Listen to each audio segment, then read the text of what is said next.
Il nous faut prier et veiller. Jésus a dit, veillez et priez afin que vous ne tombiez dans la tentation. Dans notre vie de chaque jour, en tant qu'enfants de Dieu, nous sommes appelés à prier pour que Dieu nous donne la force. Lorsque le moment difficile vient, on est équipé, on est armé. N'attendez pas de voir le mal en face. Caïn n'a pas eu assez de force de vaincre le mal. Jésus, ou Dieu lui a dit, domine sur lui. Il est couché devant ta porte. Si tu ne le fais pas, c'est lui qui va dominer sur toi. Pour dominer sur le péché, il faut avoir suffisamment de ressources. Il y a certaines personnes, même parmi nous ici, qui boivent le péché comme des arachides, comme de l'eau. Avant même que le péché ne frappe, lui, il a déjà pris. Manque de force. Vous ne veillez pas, vous ne priez pas. Vous aurez la force où?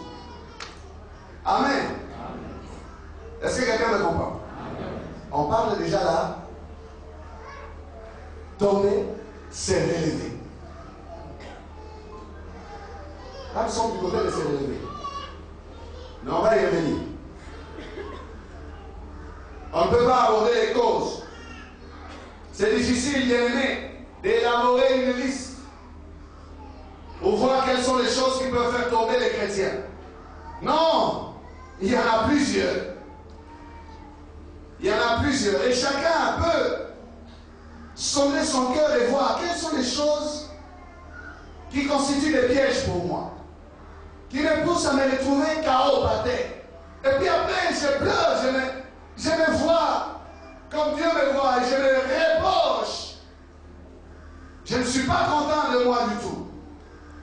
Quelles sont ces choses-là, frères, sœurs? Chacun peut laisser l'esprit nous parler pendant que nous prêchons.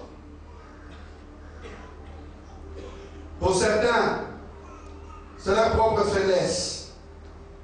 Pour d'autres, c'est la tentation. Pour d'autres encore, c'est le diable.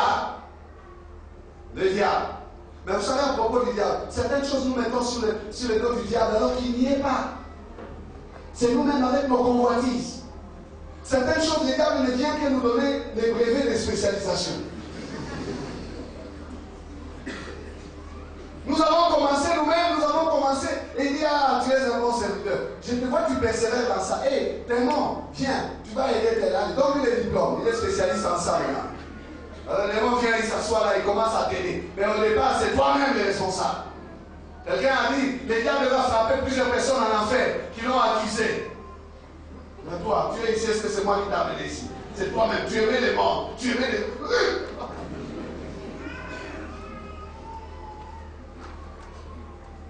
Les hommes veulent être délivrés même de leur propre nature. Écoutez, il y a des choses dont on ne peut pas te délivrer. Amen. Amen. Amen. Parce que Dieu a créé ces choses-là pour que tu les vives. Il n'y a pas moyen de les enlever. Il ne peut pas les enlever. Tu dois vivre avec et faire avec. Ce qu'il te demande, c'est de les maîtriser. Il dit à Timothée, fuis les passions de la jeunesse. Amen. Fuis les passions de la jeunesse. Recherche le Seigneur avec ceux qui l'invoquent d'un cœur pur. Fuis les mauvaises compagnies.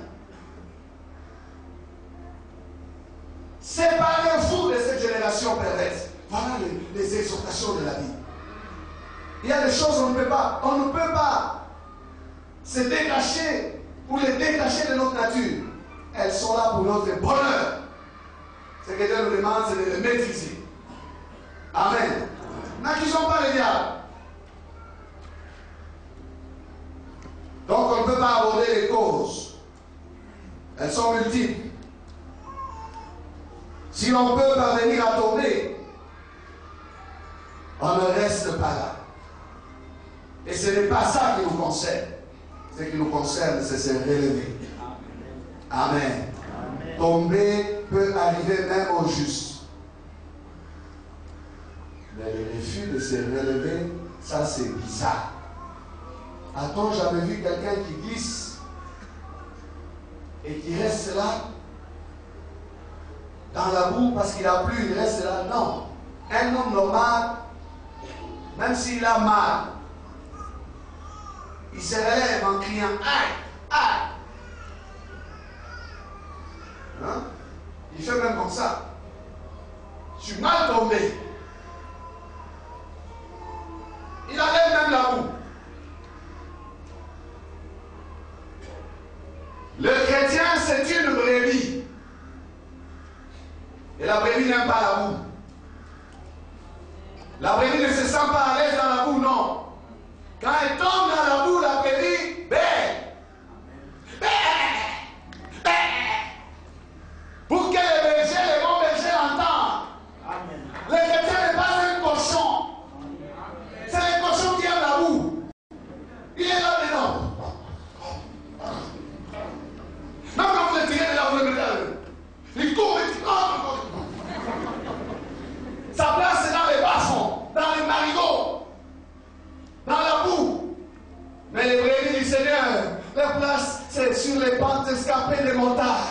Il recherche des pierres. Les petites brebis là, elles sautent. Elles se mettent là. Vous les voyez sauter. Là où il y a de la boue, là où il y a de la sauter. Eh frère, comment dit ma soumo?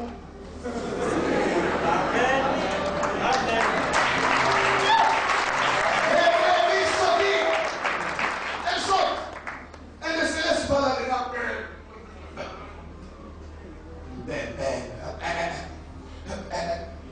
Et les bons bergers, Jésus-Christ, lorsqu'il entend la voix d'une brebis qui l'aide, il dit qu'il est capable de laisser les 99 ou les 99 autres. Il va aller à la recherche de la 100e. Il viendra là où il a payé. Il va prier jusqu'à ce qu'il va la retrouver et la sortir de là. Il va la sortir de là. Même si les hommes ont dit c'est fini, il a dit c'est fini, on l'a dit maintenant. Non, le bon berger viendra à sa recherche. Parce que si la brebis peine, le berger entendra sa voix. Le berger n'est pas un mercenaire, non. Il est plein d'amour pour ses brebis. Il est prêt à donner sa vie pour ses brebis. Et il a donné sa vie. Amen. Lorsque tu tombes, ne reste pas là. Ça c'est anormal. Tu sais que c'est mauvais, tu veux te justifier. Oh, tu sais, oh, vous voyez, est-ce que il n'y a que moi? Ah bon? Il n'y a que toi. Mais pourquoi veux-tu être comme tout le monde? J'ai dit si souvent que nous ne sommes pas monsieur tout le monde. Nous sommes spéciaux. Amen. Nous avons du prix aux yeux des dieux. Amen. Amen. Amen. Crie au Seigneur. Crie au Seigneur si tu es tombé. Il dit dans l'Apocalypse, souviens-toi d'où tu es tombé et répands-toi. Amen. Se relever, c'est possible. Amen. Tu n'as pas assez de force. Crie. Dans ta chute, dans les fonds où tu es. Et je sais que je parle à quelqu'un. David dit, tant que je me suis tué, ma chair et mes os s'est consumés. J'étais sous la culpabilité de mon péché. Alors il faut parler, il faut confesser, il faut crier. Amen. Amen. Crie. Essaye de fouiller dans ton cœur les meilleurs des souvenirs que tu as avec Jésus. Parce que tu as le désir de te relever. Ne te laisse pas écraser par la culpabilité. Chante, prie, recherche le Seigneur. Cherche des cantiques qui te fortifient. Et commence à relever la tête. Tu finiras par te relever aussi. Amen.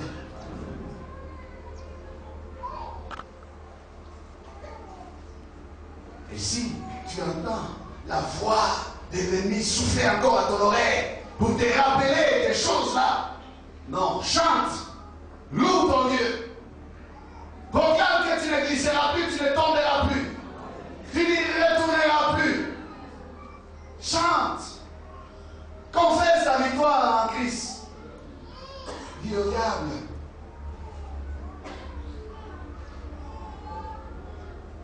même si cela m'est arrivé, ça ne m'arrivera plus.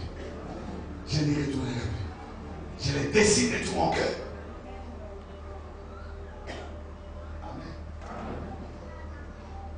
C'est relevé, c'est possible. Cette fois, il tombe et il se relève. Il n'y a pas deux choses que Dieu nous a données pour nous relever. Il n'y en a pas trois. Il n'y a qu'une seule chose. Cette chose-là s'appelle la repentance. Lorsqu'on est tombé, on doit se repentir. Pas une repentance des façades, mais une repentance sincère. Une repentance véritable. Une repentance du fond du cœur. Amen. La repentance, il faut se repentir. On n'a pas bien aimé deux choses, non. Qu'une seule chose. La repentance. C'est ce qui fait la différence entre une brebis et un cochon. La Bible dit que la truie lavée, c'est vautré dans les bourbiers. Il ne se répand pas. Il va rentrer encore. Mais la brebis, une fois sauvée, elle est placée dans la bergerie.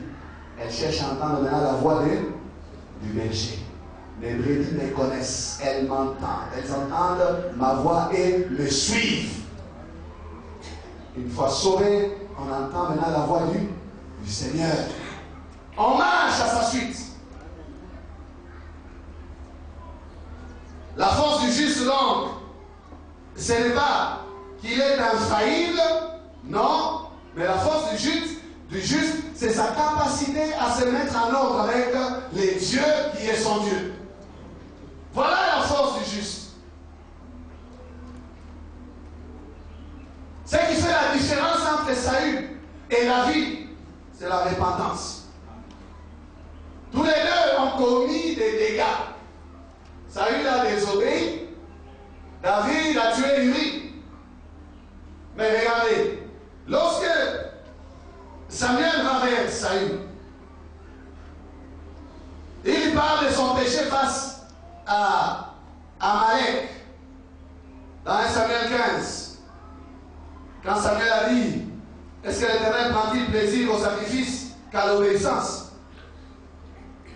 L'obéissance vaut mieux que les sacrifices.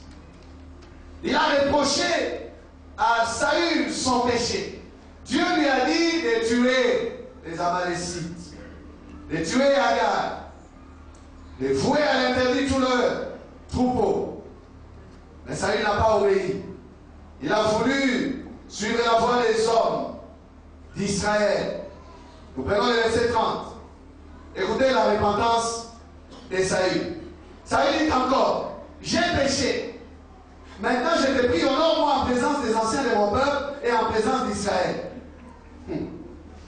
Reviens avec moi et je me prosternerai devant l'Éternel ton Dieu.